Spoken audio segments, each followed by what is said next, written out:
Aren't you guys tired of not knowing whether you should lift heavy versus lifting light?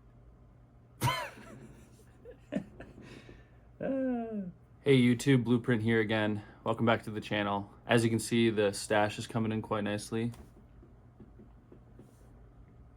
So what do we got on the agenda today? Let me put on my reading glasses. Lifting heavy versus lifting light. What do you think? So I feel like this is a common question that a lot of experienced lifters will come to ask themselves eventually. I think when you're a beginner, what happens a lot is you start your lifting journey and then you kind of just go into the gym and start just moving weight. Maybe you watched a video or two during that time to kind of figure out a basic process, but in reality, you just are inexperienced and you just don't really know, so you're just kind of doing whatever. Lifting light and lifting heavy are both two very important lifting methods in my opinion. I think a lot of times people overlook the other. Sometimes people just kind of go all in on just one lifting style and that's it. But lifting light versus lifting heavy is almost neck and neck the same. They both have their strengths and their weaknesses. And I'm going to explain to you guys how those work. You have all these bodybuilders in the world saying that you just got to lift light, low weight, high reps. But then you have all these old classic bodybuilders who are telling you, no, you have to lift heavy. That's how we did it back in the 70s and 80s. That's how Arnold had the best chest. That's why some of the most impressive bodybuilders ever to exist came out during the early 2000s and before. And so what's the real answer here? Let me explain to you my opinion of both lifting methods, whether it's heavy or light. And I'll give you a strengths and weaknesses breakdown. So let's just start with lifting light. So before we jump into lifting heavy versus light, let's just break down something real quick. So I'm just gonna give you a quick summary of how muscles grow before we get into the lifting methods. So you are given a sum total of muscle fibers within your body that you are given from the time that you're born to the time that you'll die. And that's all you'll have. So the way muscle grows is through resistance training. Basically what happens when you perform some method of resistance training, whether it's heavy or light, those muscle fibers individually are going to receive what's known as tears, muscle tears, or micro tears. Basically what's happening is your muscle is receiving some form of strain and pressure, and what happens is it causes the muscle fiber individually to tear. And think of your muscle fiber as a big tube. And within that tube, there's a bunch of smaller tubes, and then there's a bunch of even smaller tubes within that large tube. And so each tube has all these individual strands of muscle in them, these fibers, if you will. And so when you tear those, basically your body responds in a way where you're injured and you need to recover, which is why so many people have recovery after you exercise, right? And so basically, those muscle tears individually cause your body to go into recovery mode or healing mode, in other words. And so your body responds that way and starts to heal the tear where it happened. Now, it doesn't only reconnect that tear in the muscle fibers that got torn apart, but it also comes back stronger in two different ways. So one, the muscle fiber will strengthen itself with density. Two, the muscle fiber will grow because bigger is stronger in some sense. So not only is there more growth, and that's when you see muscles get bigger and larger as you exercise. Ow! Not only will muscles grow and get bigger as you see with bodybuilders and lifters who go frequently and consistently, but also what'll happen is the muscles will become more dense. So now that you understand that, let's just get some myths out of the way. So a common myth that you might hear around the world is that lifting light is basically just going to bless you with higher muscle density. This is a common misconception. People think that this is the only way to actually densify your muscles. I don't even think that's a word, but I'm going to use it anyway. Basically, to increase the density of your muscles, you have to do low weight movements with high rep amounts. And so this is a common misconception. The truth is that muscle density and growth both correlate in basically the same faction of lifting methods. What I mean by that, to put it in more simple terms, is that when you lift heavy versus when you lift light, what are you doing at the end of the day? You are providing a resistance for your muscles, right? Which will cause tears. So regardless how you lift, you're going to cause tears. With that being said, there are certain manners of exercises within these types of lifting methods that you can perform that are probably going to favor density over growth, and in some cases, growth over density. Most of the time, those correlate in the same fashion. However, in some cases, in rare circumstances, you're going to find that certain exercises are going to be able to perform better in those certain areas when it comes to growth versus density. And you want both. Keep that in mind. And so my philosophy as the blueprint, the ultimate motto in which people should follow is, why not do both? People always have one style of lifting, and it's either light or heavy.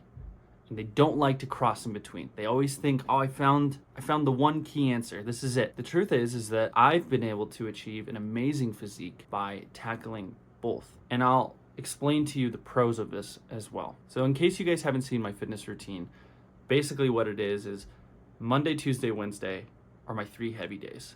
I'm basically doing high weight, low reps, which my rep range is about 8 to 12. And I'm primarily using the heaviest weight that I can possibly go within those rep ranges. And I'm trying to maintain that consistency while performing on a level with progressive overload. And so progressive overload is basically just another term for you're adding more weight or doing more on top of what you just did. So basically, if I start out doing 12 reps with a bicep curl or a dumbbell curl, and I'm curling 20 pounds, that means the next weight that I'm going to do is going to be a little higher. I'm going to lower my rep range to maybe 10 reps. Usually I work in increments of 2. And when I do my 10 reps, and now I'm going to do a bicep curl or a dumbbell curl with a weight that's maybe 25 pounds. And so I'm working my way up slowly, right? That's progressive overload. And that can apply in a lot of different ways in both different styles of lifting methods, which we can go over in the future, but for the sake of time, the point is that progressive overload and strong resistance training matters in both forms, in both lifting methods, versus when it comes to light lifting versus heavy lifting. And so like I was saying, the first 3 days of my routine are heavy. The latter 3 days of my lifting routine, within a 7-day week period, as you guys know, I lift 6 days out of 7 days a week. The last 3 days after the first 3 days of my heavy lifting are my light days. That's when I focus a lot on hypertrophy, which is the burning of the muscle.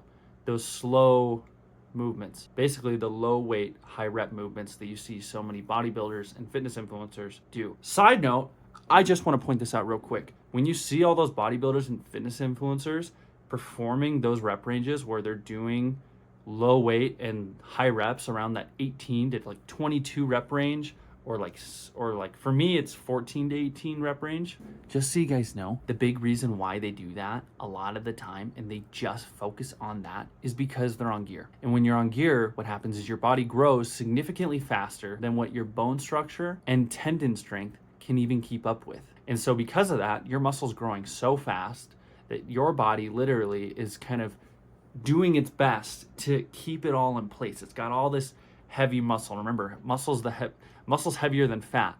And so it's trying to keep your muscle in place.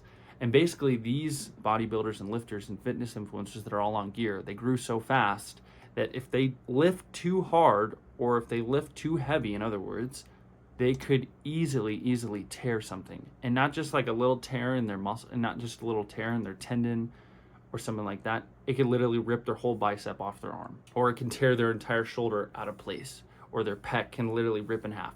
There's tons of videos on it that I've seen. It's disgusting. It's super painful to happen, but also just to watch. That's why a lot of them lift light and go for those high rep ranges and focus on hypertrophy, because there's a lot less risk of injury in those situations. Anyways, I digress. Back to the point with lifting versus heavy. My routine is 3 days heavy, 3 days light. Basically, this guarantees me 2 things, which these are the pros to my routine. This is why I recommend anybody to lift the way I lift. Your first 3 days of lifting heavy.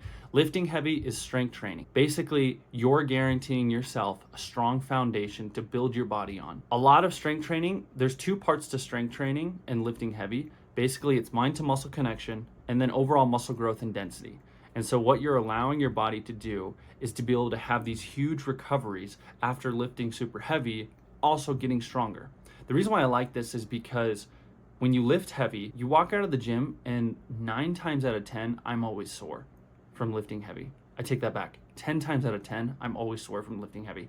With that being said, being sore isn't the end all be all. It's not like you have to be sore after a workout, but it's a good indicator that you did some damage and that's what you want. The other reason why I like and enjoy lifting heavy is because lifting heavy is scalable. What I mean by that is you can track your growth when you're lifting heavy. It's really easy to do so. If I start out in my first year with my bench and I was only able to bench maybe 1 plate during that time, well, throughout the past 8 years of me lifting, or 8.5 years of me lifting consistently, I've taken that bench max of mine from 1 plate, just 245s on each side, to being able to now bench or rep out over 315 multiple times, which you guys have already seen if you've watched some of my past videos. And so that's the cool thing about lifting heavy and strength training, is that it's very, very trackable. You can literally see where you started, where you are, and where you're going. That's very good on the mental, because sometimes lifting can become very repetitive and it can be pretty boring doing the same motions over and over again. Even if you try to change up the exercises and you're getting a decent workout or a decent pump from lifting light, it can become very repetitive. And the cool thing about lifting heavy is that it does build a really strong mental foundation for you, where it kind of guarantees you that dopamine rush of, I was able to lift heavy, reach my lifting goals. It makes you look good in the gym when you can lift heavy. Obviously, you need to be smart when you do it, but the point is that it's very scalable, it's trackable. It obviously gives you a super strong foundation. If you're young, I'd recommend lifting heavy. If you're older, like I'd say 35 plus, that's when I'd start recommending maybe switching more to light lifting. However, following my routine is still probably the best routine out there, because when you lift heavy, you're giving yourself that strong foundation 3 days out of the week. When you lift light, you're basically giving yourself a solid pump, a really good workout that's allowing your body to experience solid resistance training and feel the hypertrophy and build up some good lactic acids, all those good things you want, while providing a strong training routine with progressive overload mixed into it. This guarantees you solid muscle growth all throughout the week, and in different forms too. And the best part about lifting light, in my opinion, the pro to it, is that I feel like I can recover a lot quicker. When I lift heavy, physically and mentally, I feel like I'm drained. And I'm 26 now. Getting older, it's getting more difficult for me to be able to consistently do 3 days in a row of lifting heavy. And so there's been some days where I've had to switch up my routine, where I have to kind of mix the heavy and the light together throughout the week, because I need more recovery time as I'm getting older. And so the pro, like I was saying, for lifting light is that a lot of times you get that solid recovery. And there's a thing in the fitness industry, or just in general, that's called deloading. And I'll make a video on this more in depth in the future, but basically, if I were just to give a quick summary of deloading, what it is, most people will do like a deload week. That's usually the average that people try to stay around with their deloading. And so for 1 week, you'll deload within a month. Basically, it means you're doing, if barely any exercising, you're mainly just putting your body in full recovery mode. It's like a grizzly bear when they go into hibernation. So for that 1 week, if you do any exercises, maybe you're maintaining a little cardio, maybe you're doing like some light stuff just to get the blood pumping, but really you're not doing anything intense whatsoever. You just want your body to go into full recovery mode. We'll talk more about that in the future. There's a lot that I can go over with that.